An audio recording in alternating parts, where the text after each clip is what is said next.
में governor, governor general और viceroy के पार्ट 3 को देखेंगे। इससे पहले अभी तक अगर आपने हमारे चैनल को सब्सक्राइब नहीं किया है तो उसे सब्सक्राइब कर बेल आइकन की घंटी बजा दे ताकि हमारी वीडियो की नोटिफिकेशन आपको लगातार मिलती रहे। तो ज़्यादा समय ना लेते हुए चलिए चलते हैं अपने टॉपिक की तरफ और देखते हैं भारत के गवर्नर, गवर्नर जनरल और वायसराय को। महारानी की उद्घोषणा 1858 के तहत लॉर्ड कैनिंग ब्रिटिश भारत का प्रथम वायसराय बना तथा 1877 ईस्वी में महारानी विक्टोरिया को भारत की साम्राज्ञी नियुक्त किया गया। जनवरी 1870 ईस्वी में आयोजित किए गए दिल्ली दरबार में इन्हें कैसरे हिंद की उपाधि प्रदान की गई। महारानी की उद्घोषणा 1858 के तहत लॉर्ड कैनिंग ब्रिटिश भारत का प्रथम वायसराय बना।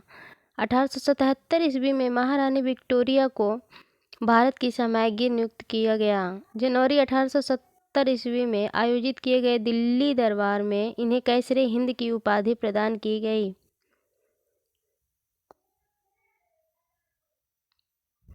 प्रथम आंग्ल अफगान युद्ध 1839 से 1842 ईस्वी के मध्य हुआ था। प्रथम आंग्ल अफगान युद्ध 1839 से 1842 ईस्वी के मध्य हुआ था। इस दौरान भारत के गवर्नर जनरल ऑकलैंड थे। द्वितीय आंग्ल अफगान युद्ध 1878 से 1880 ईस्वी लॉर्ड लिटन के समय हुआ था।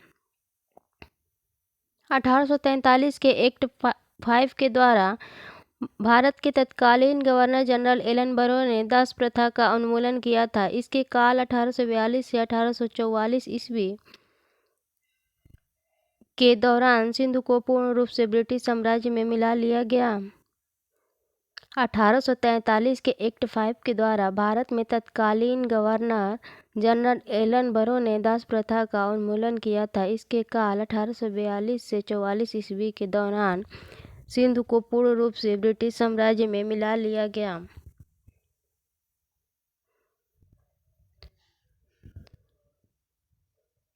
चतुराईपूर्ण निष्क्रियता या कुशल अकर्मण्यता की नीति आंग्ल अफगान संबंध के संदर्भ में लॉर्ड एलनबरो के काल से प्रारंभ होकर लॉर्ड नॉर्थब्रुक के काल तक चलती रही। इस काल को कुशल अकर्मण्यता की नीति का काल कहा जाता है। इस नीति को प्रायः जॉन लॉरेंस के नाम से विशिष्ट रूप से संबंधित किया जाता है क्योंकि उसके वायसराय काल में इस नीति का अनुसरण करने का स्पष्ट अवसर मिला और इस नीति की रूपरेखा स्पष्ट रूप से निश्चित की गई।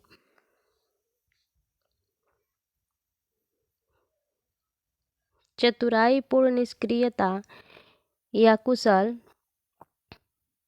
अकर्मण्यता की नीति आंग्ल अफगान संबंध के संदर्भ में लॉर्ड एलनबरो ने के काल से प्रारंभ होकर लॉर्ड नॉर्थब्रुक के काल तक चली। अकर्मण्यता की नीति का काल इस काल को कहा जाता है। इस नीति को प्रायः जॉन लॉरेंस के नाम से विशिष्ट रूप से जाना जाता है क्योंकि उसके वायसराय काल में इस नीति का अनुसरण करने का अस्पष्ट अवसर मिला।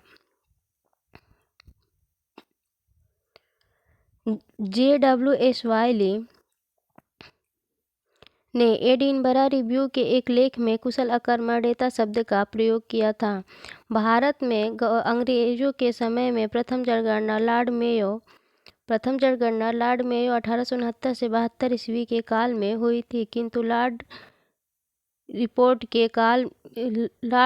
के काल में नियमित जनगणना 1881 ईस्वी में शुरू हुई थी।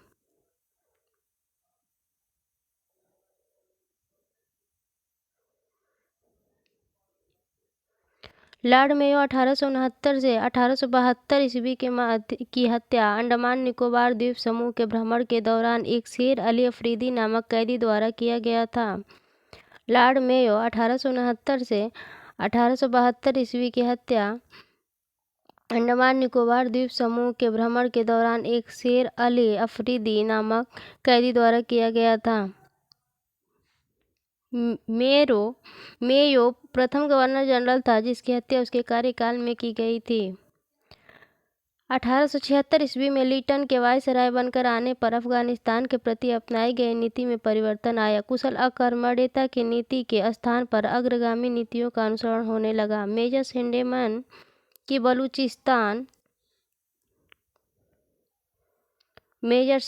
की बलूचिस्तान में गवर्नर जनरल के एजेंट के रूप में नियुक्ति के साथ ही बलूचिस्तान में हस्तक्षेप न करने की नीति के स्थान पर हस्तक्षेप की नीति अपनाई गई।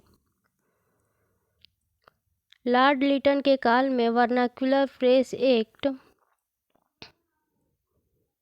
या भारतीय समाचार पत्र अधिनियम 1878 ईस्वी में पारित किया गया।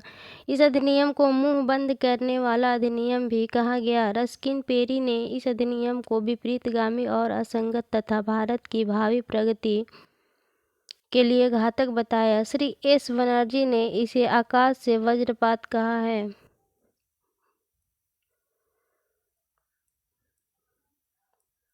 सर पीसी एलवर्ल्ड युवा सराय की परिषद के विधि सदस्य थे। इन्होंने 2 फरवरी 1883 को विधान परिषद में एक विधेयक प्रस्तुत किया जिसे इलवर्ल्ड की संज्ञा दी जाती है। इस विधेयक का उद्देश्य था कि जाति भेद पर आधारित सभी न्यायिक अयोग्यताएं तुरंत समाप्त कर दी जाए और भारतीय तथा यूरोपीय न्यायाधीशों की शक्तियां समान कर दी जाए। जैसे ही विधेयक प्रस्तुत हो गया, एक बवंडर खड़ा हो गया। यूरोपीय लोगों ने इसे अपने विशेषाधिकारों पर कुठाराघात बताया। लॉर्ड रिपन को भारत में वायसराय में सबसे अधिक उदारवादी माना जाता है। उन्होंने 100 या उससे अधिक कार्यरत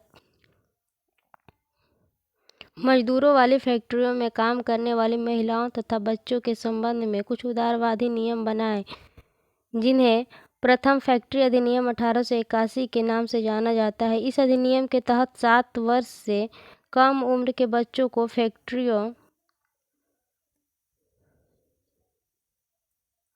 में काम करने पर रोक एवं 7 से 12 वर्ष के बच्चों को कार्यावधि प्रतिदिन 9 घंटे तथा महीने में 4 दिन की छुट्टी का प्रावधान किया गया।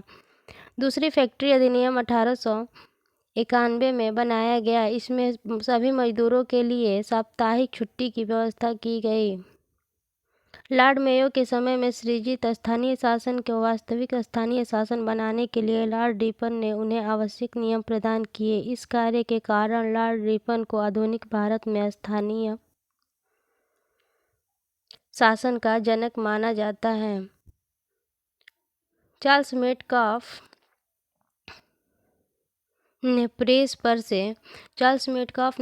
पर से प्रतिबंध हटाया, इसलिए इसे समाचार पत्रों का मुक्तिदाता कहा जाता है। भारत में पुरातत्व सर्वेक्षण संबंधी प्रयास 1784 ईस्वी में कलकत्ता में विलियम जोन्स द्वारा एशियाटिक सोसाइटी की स्थापना के समय प्रारंभ हुए थे। 1861 ईस्वी में लॉर्ड कैनिंग द्वारा एलेक्जेंडर कनिंघम को प्रथम पुरातात्विक सर्वेक्षण नियुक्त किया गया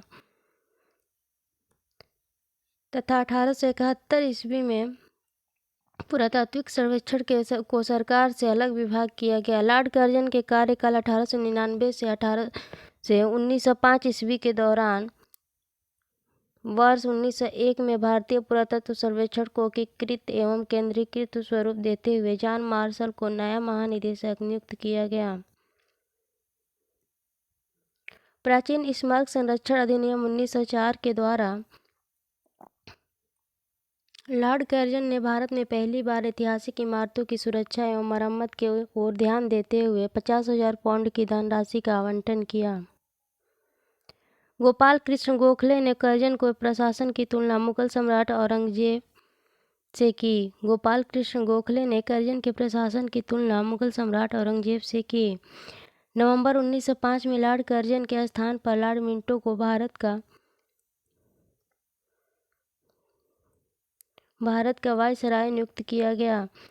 जॉन मार्ले को भारत का सचिव नियुक्त किया गया।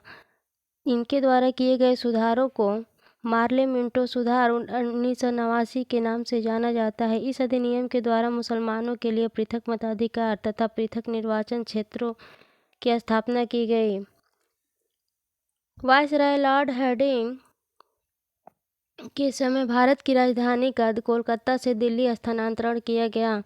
वायसराय लॉर्ड हार्डिंग ने 1911 में जॉर्ज पंचम एवं महारानी मेरी को भारत बुलाया। तथा दिल्ली में भव्य दरबार का आयोजन किया गया, जिसे दिल्ली दरबार तृतीय के नाम से जानते हैं। इस दरबार में बंगाल विभाजन को रद्द किया गया तथा राजधानी के स्थानांतरण की घोषणा की गई।